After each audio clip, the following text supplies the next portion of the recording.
सभी को राधे राधे। आज मोबाइल स्क्रॉल करते करते एक घटना मेरे सामने आई जो कि टंगाइल मिर्ज़ापुर में हुआ है। जो कि एक गर्भवती प्रेग्नेंट लेडी के साथ मतलब धर्षण हुआ है, रेप हुआ है।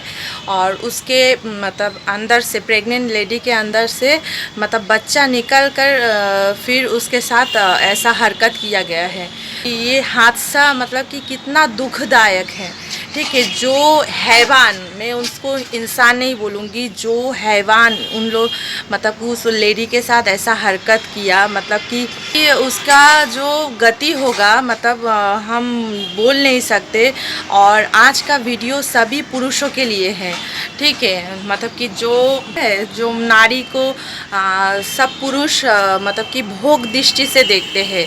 ठीक है, जो द्वार से सृष्टि होता है, हाँ, नए प्राण की सृष्टि होता है, वो द्वार को आप लोगों ने भोगों का द्वार बना दिया है। ठीक है, तो उस हैवान मतलब जो हैवान ने ऐसी घटना किया है, तो वो हैवान भी तो उसी द्वार से पैदा हुआ है। ठीक है, उसका माँ भी तो उसको पैदा उसी द्वार से किया है।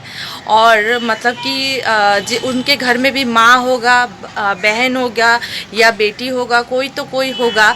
और मतलब कैसा मतलब ऐसे कर सकता है, वो सोच रहा है कि उसके 5 मिनट के जो काम, आधा घंटा या 5 मिनट के जो जितना टाइम तक उसने ये काम किया है, उतना टाइम मतलब कि जैसे देखो 5 मिनट या आधा घंटा के लिए वो काम किया होगा, मतलब आवेश में आके वो काम किया है। उसका मतलब कि आगे की जो 50 जन्म है वो उसमें भुगतेगा। ठीक है, 50 क्या मतलब कि एक तो उसने नारी की हत्या की। जो नारी का हत्या करता है उसका तो विनाश मतलब तय है।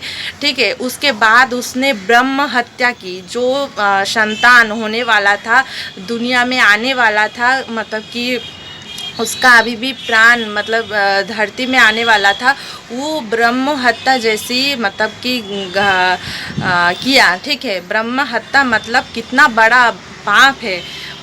उसको मतलब कि कितना कष्ट देके मारा, जिसने अभी तक दुनिया को देखा भी नहीं है, उसको मार दिया। ठीक है, उसको निकाल के मार दिया। तो कितना मतलब हैवान राक्षस हमारे कलयुग में है। तो मतलब कि उसके ये कर्म उसको कहीं का नहीं छोड़ेगा, उसका तो विनाश तय है। और सबसे पहली बात, जो महिला के साथ, नारी के साथ ऐसा हरकत करता है, जो भी पुरुष अपनी मतलब कि सभी पुरुषों के लिए ये वीडियो है, अपनी औरत को, घर की लक्ष्मी को, महिला को मतलब कि भोगों की दृष्टि से देखते हैं।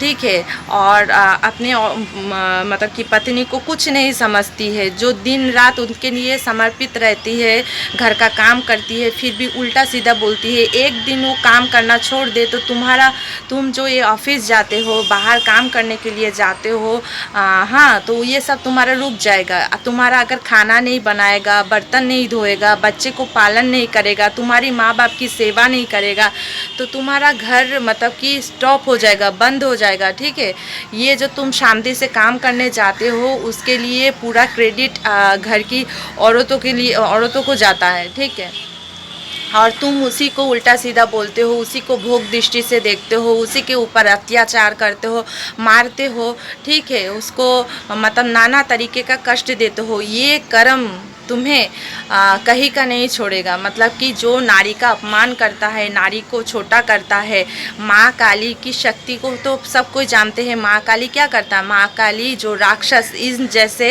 हैवानों को मुंडी उड़ा देता है, जो नारी के साथ गलत आचरण करते हैं, नारी का अपमान करते हैं, तो वो अंदर, वो नारी के अंदर जो शक्ति पैदा होती है, वो माँ काली का स्वरूप लेके उस हैवान को मतलब कि ख़त्म कर देता है। उसकी मुंडी हाथों में लेके उसका खून पी जाती है। ठीक है, तो जो नारी का अपमान करता है उसका तो विनाश तय है। उसके ऊपर से उसने गर्भवती महिला, उसके ऊपर से ब्रह्म हत्या जैसी पाप, मतलब उसके वो अगर सोच रहा है कि मैं बच जाऊंगा, ठीक है, मतलब कि उसने सरकार की तरफ से अगर शास्ति भी नहीं मिला, उसको अगर मिल भी जाता है, तो भी ये जो कर्म उसने बनाया है उसका अगले पीढ़ी दर पीढ़ी भुगतेगा। ठीक है, मतलब उसको कहीं का नहीं छोड़ेगा। आधा घंटा के आवेश में आके उसने जो कर्म किया है, जो मतलब कि हैवानों जैसा हरकत किया है, उसके पीढ़ी दर पीढ़ी ये भोग करेंगे, ठीक है।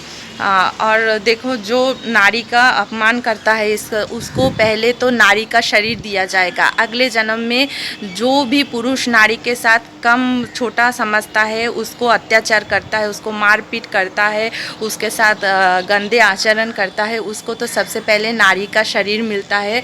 उसके बाद उसको उस सब हरकतों से, उस परेशानियों का सामना करना पड़ता है जिसके साथ मतलब किसी नारी के साथ वैसा किया है, उन हरकतों को पहले सहना पड़ता है। तब जाके उसे पता चलता है कि नारी कितना सम्माननीय है। उनके अगर आपको मतलब ऐसा नारी का शरीर नहीं मिलेगा तो आपको पता कैसे चलेगा कि एक नारी कितना कुछ सहती है, कितना कुछ संभालती है। उसके बाद भी आपने उसके ऊपर टॉर्चर करते हो, मारते हो, मेंटली हैरासमेंट करते हो, भोग दृष्टि से देखते हो, ठीक है। तो सब कुछ उससे पहले नारी का शरीर दिया जाएगा, ठीक है। उन सब इसीलिए कर्म बहुत सोच समझ के करना चाहिए, क्योंकि आपका 5 मिनट का कर्म या आधा घंटा का आपने जो कर्म किया है आवेश में आके, भोग में आके, वो आपका पीढ़ी दर पीढ़ी खराब कर देगा, ठीक है। इस जन्म में का ये अगले 5000 जन्म तक भी ये कर्म को भुगतना पड़ेगा और उसके पीढ़ी दर पीढ़ी को भी भुगतना पड़ेगा, ठीक है। इसीलिए बोलते हैं मन को कंट्रोल में करो, मन को शांत करो, कामावेश में मत आओ, क्योंकि आपका ये कर्म आपको कहीं का नहीं छोड़ेगा, ठीक है। आपका पीढ़ी दर पीढ़ी भी ये भोग करेगा। इसीलिए आपको मन शांत करने के लिए, काम उत्तेजना को कम करने के लिए आपको भगवान से जुड़ना पड़ेगा, भगवान से कनेक्ट होना पड़ेगा, ताकि आपसे ऐसा हैवानों जैसा पाप ना हो जाए, ऐसे खतरनाक पाप ना हो जाए।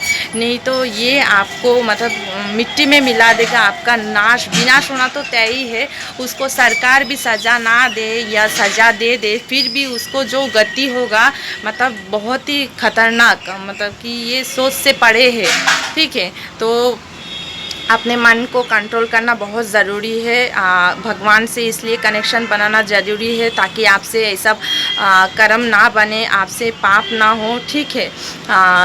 इसीलिए भगवान का नाम जप, ध्यान, मेडिटेशन, कीर्तन करते रहना चाहिए, ताकि आपके अंदर जो भी उत्तेजना है, काम उत्तेजना, क्रोध उत्तेजना, क्रोध में आके अगर किसी के साथ ऐसा आप मतलब कि कर देते हो, काम से पीड़ित होकर करते हो, या लोभ से, लालच से, कुछ से अगर ऐसा हरकत करते हो तो आप तो फंस जाओगे, आपका पीढ़ी दर पीढ़ी भी इसमें मतलब कि परेशान हो जाएगा। इसीलिए भगवान से कनेक्शन बनाओ ताकि आप ऐसा कर्म से, आपसे ऐसा कर्म ना बने, ठीक है।